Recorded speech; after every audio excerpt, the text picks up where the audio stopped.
এইবারে শ্রাবণ মাসটা কিন্তু অনেকটাই বেশি গুরুত্বপূর্ণ। তার কারণ হচ্ছে 22শে জুলাই 2024-এ প্রীতি যোগ, আয়ুষ্মান যোগ এবং সর্বার্থ সিদ্ধি যোগ কিন্তু একসঙ্গে পড়েছে।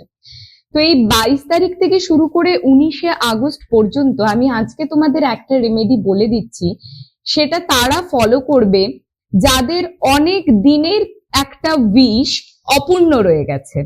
আর সেটা কিন্তু একটাই উইশ হতে হবে, যে উইশটা ভেবে তোমরা এই জিনিসটা করবে। সেটা তোমাদের লাইফ পার্টনার রিলেটেড হতে পারে, সেটা তোমাদের কোনো ডিজায়ার জব রিলেটেড হতে পারে, বিজনেস রিলেটেড হতে পারে, কিন্তু একটাই হতে হবে। 22 তারিখ থেকে শুরু করে রেগুলার 11টা অথবা 21টা করে গোটা বেলপাতা নেবে, ছেঁড়া যাতে না থাকে। তার মধ্যে সাদা চন্দনের প্রলেপ দিয়ে ওম নমঃ শিবায় তোমাদের লিখতে হবে।